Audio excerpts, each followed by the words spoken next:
ಮೊದಲಿಗೆ ಹೆಸರುಕಾಳು ತೊಳ್ಕೊಂಡಿರ್ತೀನಿ ಚೆನ್ನಾಗಿ. ಇವಾಗ ನೀರು ಹಾಕೋತಾ ಇದ್ದೀನಿ. 2 ಗ್ಲಾಸ್ ಹಾಕೋತಾ ಇದ್ದೀನಿ. ಇವಾಗ ಕುದಿಸೋಣ ಚೆನ್ನಾಗಿ. ಹೆಸರುಕಾಳು ಪಲ್ಯದಲ್ಲಿ ಈರುಳ್ಳಿ ಸೊಪ್ಪನ್ಗೆ ಹಾಕ್ತಾ ಇದ್ದೀನಿ. ಇದು ಹಾಕೋದ್ರೆ ಚೆನ್ನಾಗಿ ಬರುತ್ತೆ, ಸಾರು ಪಲ್ಯ ಬರುತ್ತೆ. ಹೆಸರುಕಾಳನ್ನ ಕುದಿಸೋಕೆ ಇಟ್ಕೊಂಡಿದ್ದೀನಿ. ಇವಾಗ ಇದನ್ನು ಕಟ್ ಮಾಡ್ಕೊಂಡ್ಬಿಟ್ಟು ತೊಳ್ಕೊತೀನಿ. ಅದಕ್ಕೆ ಹಾಕೊಳ್ಳೋಣ. ಈ ಥರ ಕಟ್ ಮಾಡ್ಕೊಳ್ಳಿ ಚೆನ್ನಾಗಿ.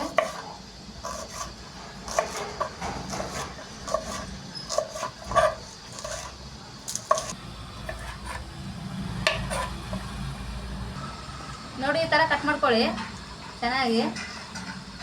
ಈರುಳ್ಳಿ ಸೊಪ್ಪು ಒಳ್ಳೆಯದು ತಿಂದರೆ.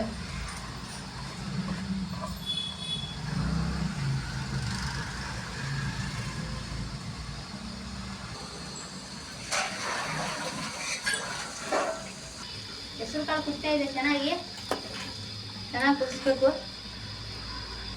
ಹಸಿ ಮೆಣಸಿನ್ಕಾಯಿ ಹಾಕೋತಾ ಇದ್ದೀನಿ. ಇದನ್ನು ಕುಟ್ಕೊಳ್ಳೋಣ. ಈಗ ಒಂದು ಗ್ಲಾಸ್ ಹಾಕೊಂಡು ಕುಟ್ಕೊಳ್ಳೋಣ. ಸಣ್ಣ ಕುಟ್ಕೊಳ್ಳಿ ಚೆನ್ನಾಗಿ.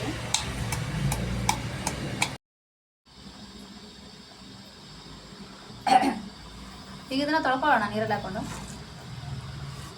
ಚೆನ್ನಾಗಿ ತೊಳ್ಕೊಳ್ಳಿ, ಮಣ್ಣಿರುತ್ತೆ.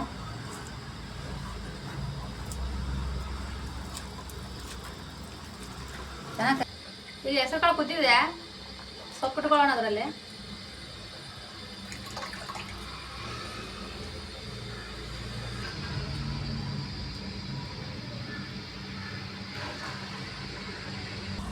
ಚಿಕ್ಕದಾಗಿ ಟೊಮೆಟೊ ತಗೊಳ್ಳಿ.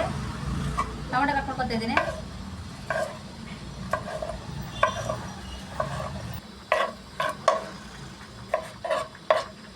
ಟೊಮೆಟೊ ಹಾಕೋತಾ ಇದ್ದೀನಿ.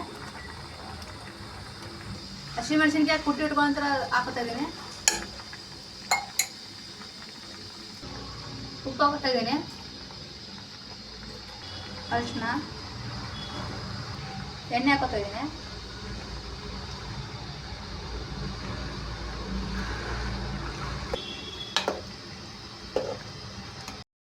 ಹೆಸರುಕಾಳು ಪಲ್ಯ ರೆಡಿಯಾಗಿದೆ. ಈಗ ಹಾಕೋತಾ ಇದ್ದೀನಿ.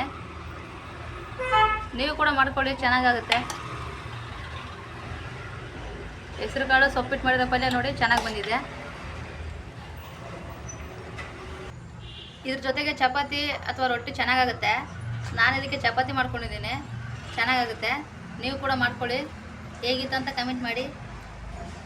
ಹಾಗೆ ಸೊಪ್ಪು ತಿನ್ನಿ, ಚೆನ್ನಾಗಿದೆ. ಬಿಸಿಲಿಗೆಲ್ಲ ತಿನ್ಬೇಕಿದು, ತಂಪಿರುತ್ತೆ ಬಾಡಿಗೆ.